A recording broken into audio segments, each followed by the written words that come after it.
Hi everyone, hope everything is going well for you and looking forward to our little session here.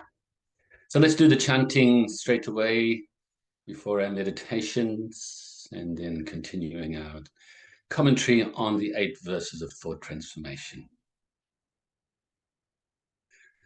Namo Tassa Bhagavato Arahato Samma Sambuddhassa. Namo Tassa Bhagavato Arahato Samma Sambuddhassa. Namo Tassa Bhagavato Arahato Samma Sambuddhassa. Buddham saranam gacchami, Dhammam saranam gacchami, Sangham saranam gacchami, Dutiyampi Buddham saranam gacchami, Dutiyampi Dhammam saranam gacchami, Dutiyampi Sangham saranam gacchami, Tatayampi Buddham saranam gacchami, Tatayampi Dhammam saranam gacchami, Tatayampi Sangham saranam gacchami. Namo Buddhaya, Namo Dharmaya, Namo Sanghaya, Namo Buddhaya, Namo Dharmaya, Namo Sanghaya, Namo Buddhaya, Namo Dharmaya, Namo Sanghaya. I take refuge until I am enlightened in the Buddha, the Dharma, and the Sangha. Through the positive potential I create by practicing the 6 paramitas, may I soon attain enlightenment in order to benefit all sentient beings. I take refuge until I am enlightened in the Buddha, the Dharma, and the Sangha. Through the positive potential I create by practicing the 6 paramitas, may I soon attain enlightenment in order to benefit all sentient beings. I take refuge until I am enlightened in the Buddha, the Dharma, and the Sangha. Through the positive potential I create by practicing the 6 paramitas, may I soon attain enlightenment in order to benefit all sentient. May all sentient beings have happiness and its causes. May they be free from suffering and its causes. May they never be parted from the happiness beyond suffering. May they abide in equanimity, free of bias, attachment to the near, and aversion from the far. I shall cause this. Great compassionate Buddha, please inspire me to be able to do so. Reverently I prostrate with my body, speech, and mind, and present clouds of every types of offerings, actual and mentally transformed. I confess all of my negative actions accumulated since beginningless time, and rejoice in all the virtues of all holy and ordinary beings. Please remain until cyclic existence ends, and turn the wheel of Dharma for all sentient beings. I dedicate the virtues of myself and others to the great enlightenment. However innumerable all sentient beings are, I vow to save them all. However inexhaustible my delusions are, I vow to extinguish them all. However immeasurable the Dharma teachings are, I vow to master them all. However endless the Buddha's way is, I vow to follow it completely. Om Mani Padme Hum. Om Mani Padme Hum. Om Mani Padme Hum. Tayata gate gate para samgate bodhisu. Tayata gate para samgate bodhisu. Tayata gate para samgate bodhisu. So now get yourself in a nice position for the meditation practices. Initially to release the tension in the body. And then, of course, we will do brief breath meditations, love and kindness meditation, and giving and taking meditation. So now gently close your eyes, lips gently touching, tongue resting on the upper palate inside your mouth. And bring your mind inside your body to release whatever tension you can from inside the body. Starting from the tips of the toes, working your way up to your shoulders, and then down to the tips of your fingers and back up to the top of your head. This also will help you to calm and focus your mind. So let's take a few moments to do this.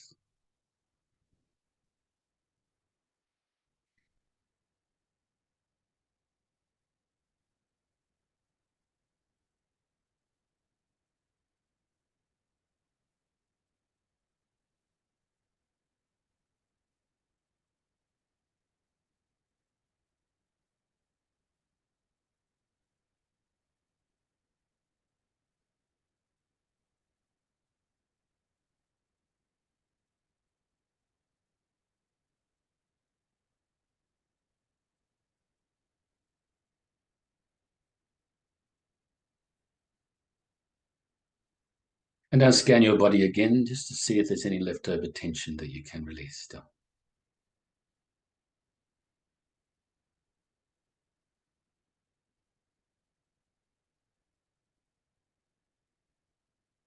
Now bring your focus initially to the tip of your nose. And obviously our focus is mindfulness of the breathing. So following the feeling of the breath as you breathe in your nose, past your throat, past your chest area, into your lungs, all the way into your lungs. They expand as they fill with the air, compress as you breathe out, and the air leaves your nose. Breathing in to the lungs, breathing out, and focusing on the feeling of the breath as you do this.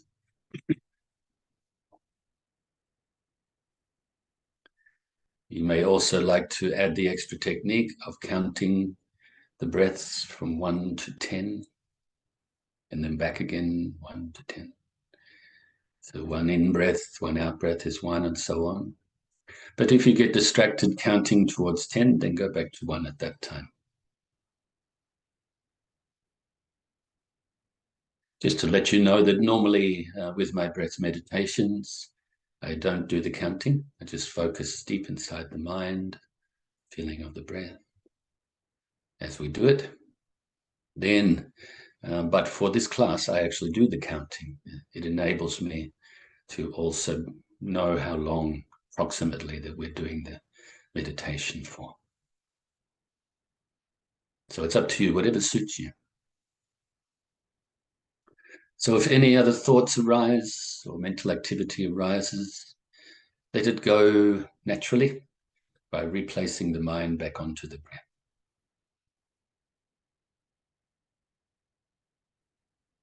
Don't cling to it. Don't grasp at it. Don't try to forcefully push it away either or deny it. But like I said, naturally let it go and replace the mind on the breath. And if your mind starts to become all fuzzy and sleepy, then wake it up a little bit by refocusing on the breath more brightly.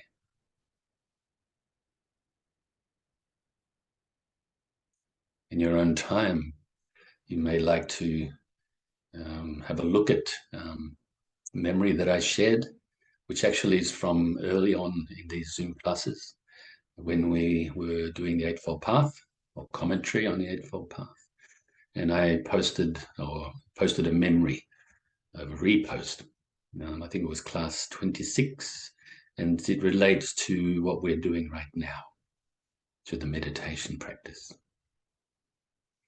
And also the previous one, I think, was maybe about 3 or 4 days ago that I reposted it. So you may be able to have a look at that for more detail on this meditation practice, on the 5 faults to be relinquished, the antidotes to these faults, and then the different stages of the meditation practice.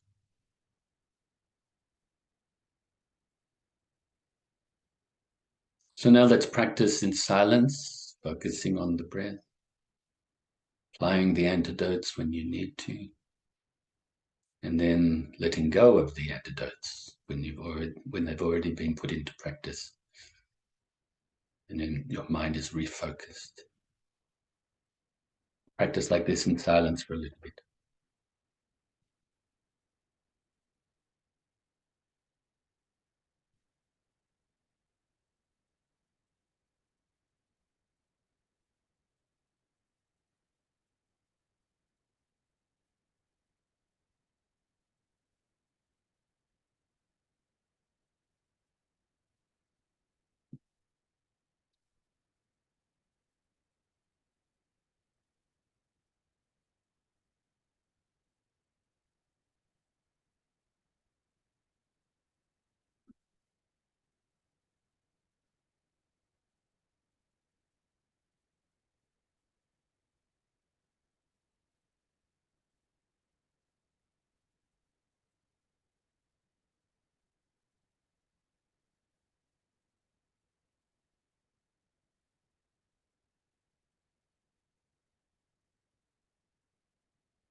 So now you can feel very pleased with yourself and fill yourself with universal loving kindness. Really have the feeling that you're filling your whole being with this universal loving kindness. You may also add the visualization technique as well, visualizing your whole being filling with white light or white nectar.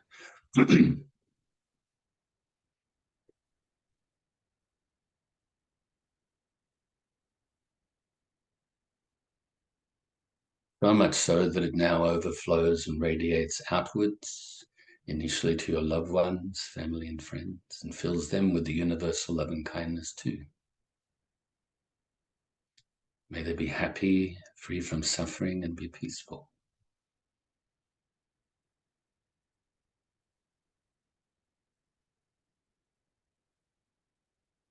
And now also radiate the loving kindness to strangers, those people that you're indifferent toward.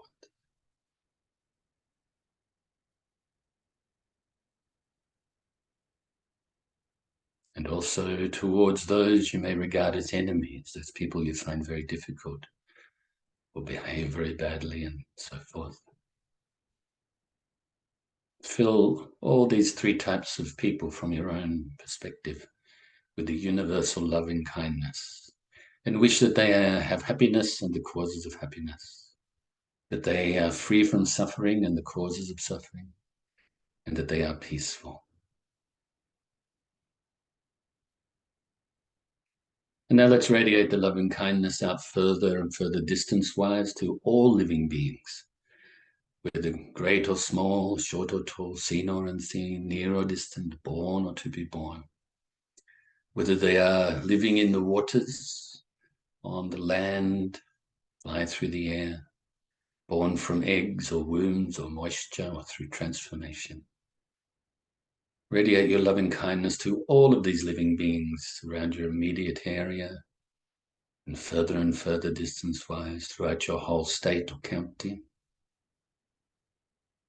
and other states and counties throughout your whole country, and other countries throughout the whole world.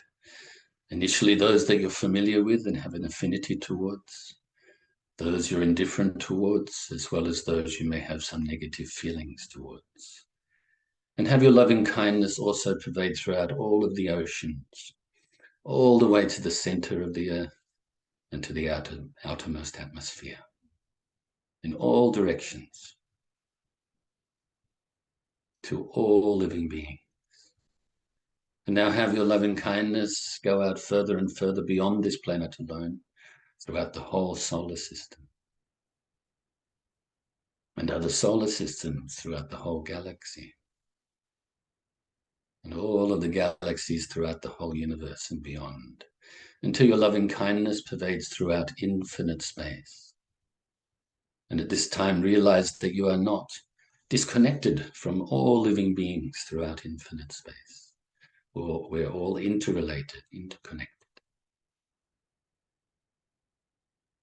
And now we will switch the techniques to briefly practice the giving-taking meditation, utilizing the visualization now. And if you find it hard to visualize, then just go with the feeling, okay, and thoughts. So initially, let's bring to mind the Bodhicitta, so generating the Bodhicitta mind. Bring to mind the suffering of all living beings and the wish that they are free from this suffering, that they eventually attain enlightenment, and that you also attain enlightenment for their benefit.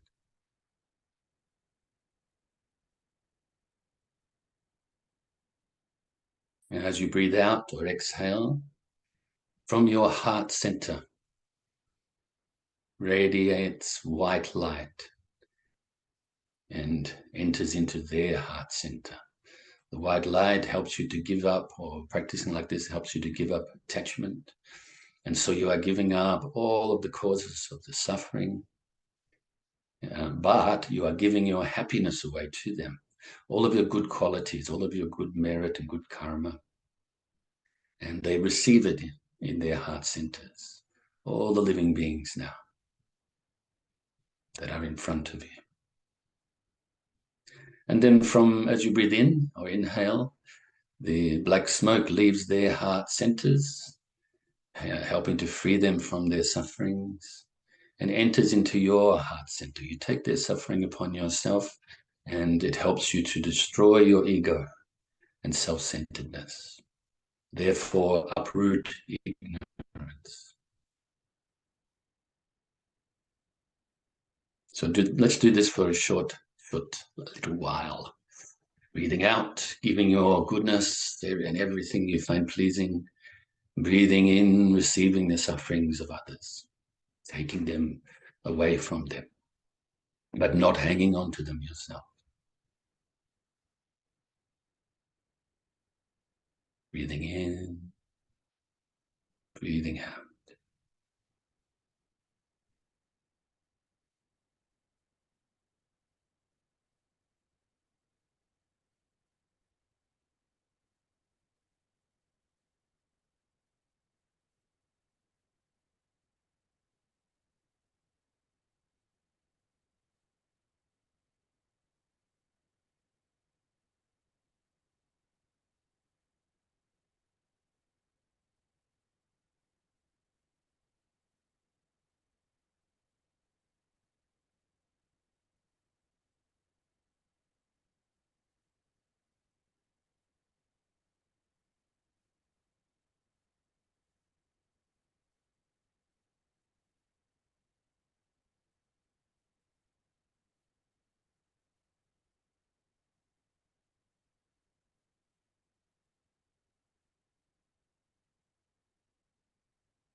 So once again, you can now feel very pleased with yourself for engaging in this short session. And let's do the dedication prayer. Due to this merit, may I soon attain the enlightened state of the Buddha, so that I may be able to liberate all sentient beings from their suffering. May the precious Bodhicitta, not yet born, arise and grow. May that born have no decline, but increase forevermore. And may the precious view of Shunyata, not yet born, arise and grow. May that born have no decline, but increase forevermore. And so just to expand a little bit on what I said about the video of class 26 that I posted last night, and some other ones from prior to that. I actually reposted them sometimes like about 2 years ago, and they're coming up in my memories, and I think it's a good time for me to repost them. So you can have a look at that, but also it's easy for you to go to my YouTube channel, Dharmacharya Andrew Williams YouTube channel, and just have a look. I've numbered everything, all the classes, and on each of the classes it gives you some text, and on the text is subject covers or covered, or subjects covered. And so 26 I know is about the setting the mind and resetting the mind and so forth. And then of course probably from about class, let's say 21, 22, something like that, for a few classes, then it's specifically about the practice of meditation. Okay, so I think that may be helpful for you to revise. And obviously you can shoot me messages as well, and I can answer your questions related to that on the spot as well. So anyway, we'll continue the discussion today on the first verse of the 8 verses of thought transformation, and we'll wrap that up next week and then start verse number 2. Okay, so that's a short thing because there's about a page and a half left of my notes for the first verse. And like I said last week, we've been going through probably about 1 page or so every week so far. But let's generate the mind for enlightenment. Again now, we'll just do it 1 time as we did last week because of the time constraints. But normally you would do this 3 times, okay? So you can put your hands together, and you can imagine actually Buddha in front of you if you like, infinite Buddhas in front of you, on top of your head or something like that, with a wish to free all beings. So repeat. I shall always go for refuge to the Buddha, Dharma, and Sangha until I reach supreme enlightenment. Enthused by wisdom and compassion, today in the Buddha's presence, I generate the mind for full awakening, for the benefit of all sentient beings. As long as space remains, as long as sentient beings remain, I too shall remain to dispel the miseries of the world. Okay, and so I rejoice in your goodness for doing that. And so, with the wish to attain enlightenment for the welfare of all sentient beings who are more precious than a wish-fulfilling jewel, I will constantly practice holding them dear. So isn't it amazing? I think it's probably going to be about 6 or so classes, parts to this commentary, about 20 minutes each session, I guess, on just 1 verse, just on those 3 lines I just recited then. But such is the Dharma. The Buddha gave really long discourses, and so did the masters throughout the ages. This was to explain things in detail, but then he also spoke in verse form as well, so that anybody could memorize that and then look into it. And for some of the more senior students, more advanced students, they actually would get it from the shorter version because they've already studied and understood the longer versions with all the details. So that's why we need to give commentary on such verses and such teachings and texts like this. Okay, so it's important that we do that because so often we could actually be a little bit of extreme in our understanding. of these short teachings or compressed teachings. Maybe we take them a certain way. It's like when we say, oh, we'll take on the suffering of all beings. Maybe some people will think, oh, no, I'm going to suffer more now. Rather than realize what you're doing is you're working to destroy your self-centeredness and therefore lessen your suffering. So it works the opposite way to the way it sounds if somebody doesn't understand the real meaning. And try to base your understanding on the middle path, not in an extreme way. It has to be this way or that way. I take this suffering, I experience this suffering. Actually, suffering doesn't exist ultimately. That's why we can actually purify ourselves from it or free ourselves from it. If it existed fully all the time, then we could never do anything about it. We would be at its whim and slaves to it. But even though it may appear like this sometimes, it's not the case. Okay, so we can free ourselves from suffering because we cause our suffering.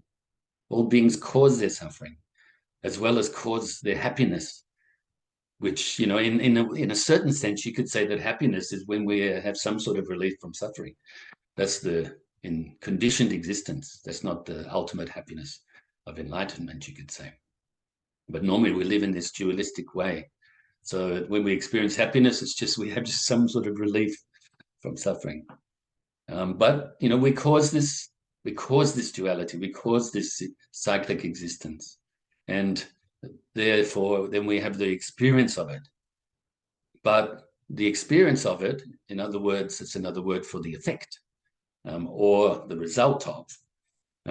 Without the cause, you wouldn't experience that.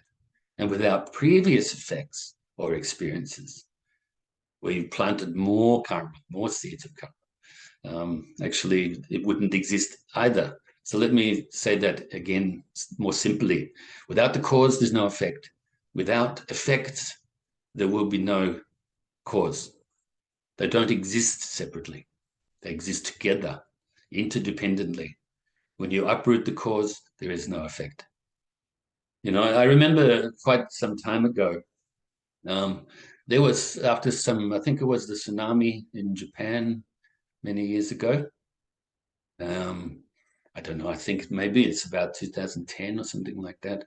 Then out in the ocean, they noticed things off the beaches in Japan, a lot of rubbish actually went out in the ocean, was circulating in the ocean. Now, this part of the ocean, I can't remember exactly where it is, so I apologize for that. But apparently it's very, very difficult, or things can't escape from that area. It goes round and round and round, like something like that. Okay? Anyway, eventually they started, some things started getting out of that area, that cycle of water and currents and so forth, and ended up, I think it was on North America. It ended up on the West Coast, some of these things. So that I thought about that. I thought, yeah, that's interesting. That we have this cycle that supposedly we can't get out of, like samsara, like its cyclic existence or the conditioned existence that we experience right now. But if we get the right conditions, then we actually can free ourselves, just like that rubbish freed itself and went to California or whatever. Okay, hopefully that's a decent example. I did use that in Dharma class many years ago, maybe a few times, when I remembered it, not long after it happened. So maybe I can leave you with that. You can free yourself from samsara. Don't think that you're always in it, okay? But it takes time. It takes time to undo all of the knots and the habits that we've created over infinite lifetimes. Okay, so back to the notes for the commentary. So last week I finished up by saying that basically, to sum it up, you may think, oh, I should start with a small amount of people, to take their suffering, to think about them, to generate more compassion for them. I really should just only think of my loved ones, or maybe all of these infinite living beings, they don't affect my life. But actually they do. We affect each other's lives all the time. Very difficult to understand that. And if you don't have to know and think about every single living being. That would be impossible for us right now. But if you can think of infinite living beings then your mind widens, becomes more vast. Your compassion becomes more vast. The practice multiplies its goodness, you know. And so if the more you can do this, the more you free your mind. Okay, so it's, what did I say? So you may feel that the infinite sentient beings in the multitude or multiple world systems and universes have nothing to do with your experience as an individual. So, but they do. And if we can bring to mind these sentient beings, then we ourselves can help ourselves develop more compassion and also get closer to the supreme wisdom, realizing interdependency, for instance, on the way to realizing the supreme wisdom. It's like we only have connections in this world, we think, but that's not true. If you think about it, even if you think, there's only this world that living beings exist on, which is a crazy idea, isn't it? We're a very small world, you know. But if you look out into the sky, you can see a reflection of other physical bodies, whether they be suns or planets or even galaxies or whatever. You know, this vast, infinite out there, infinite space. And so many living beings. If you can open your mind like this, then your mind becomes more vast and more open to realizing the nature of reality, for instance, and developing this compassion that is not separate from it. So this is valid, but you know, it's valid to think, I'm very limited right now. But so that means it is limited. You want to go beyond limits. So let's really push ourselves and practice, you know, and to develop this vast mind. It's important to understand the impact of cultivating such a vast altruistic sentiments like this. It's important to develop your empathy and compassion to any life form that has the capacity to experience suffering and happiness. So any form of life. This could be ET, extraterrestrial. It could be, I'm using a bit of humor there. I just had an image there of that movie from many years ago. But anyway, so any living being that looks so different to yourself, but still has a mind and has the capacity to experience difficulties and suffering, okay? We need to develop this compassion and empathy for these living beings, as well as the ones we're familiar with. Extending to infinite beings equals infinite compassion and merit. Think about that. So if you really can extend your love and kindness and compassion to infinite beings, at that moment, you have infinite compassion. You have created infinite merit. All right, so very powerful, you know, this type of practice. There's no need to identify every single living being, as I mentioned before, in specific terms, that is, for this method to be effective. So you can, in a way, we say the oceans of living beings, you know. So if you think about all the beings in the oceans, you don't know about them, do you? Maybe you see what a fish looks like, and then you maybe get the experience looking in a fish book or something, or in the internet of a fish that looks totally different to what you think fish look like. And then you can open your mind more, you know, that's fine. But at the moment, maybe you think all the living beings in the oceans, then all the living beings on the land, and all the beings that fly through the air. And, you know, and then you can put them together and think infinite living beings like that. And try to do that more and more, okay? It's very effective practice. For instance, now, impermanence. All things and events are impermanent. There's no need to consider every single thing, is there? We can understand that everything is impermanent. We don't have to think, a speck of dust is impermanent, or an elephant is impermanent, you know, a world is impermanent, a tree is impermanent. We don't have to think like that. We just know that all things are impermanent. We should know this, just as we know fire is warmth, just as we know earth is solidity, just as we know the wind is movement, just as we know that water is fluidity, all of the elements there. We know that all things are impermanent. So we can think, we don't have to think about every single living being. We think about infinite living beings, all the living beings, just like this. For this to be convincing or convinced of the natural law, this natural way that things exist in cyclic existence, okay? This is not how the mind works, to be able to realize every single little minor detail, every single different living being. Our mind doesn't work like that right now. But if we can think vast amounts of living beings, the mind becomes vast. Compassion becomes vast. The merit becomes vast. Infinite, once again, likewise infinite for those two.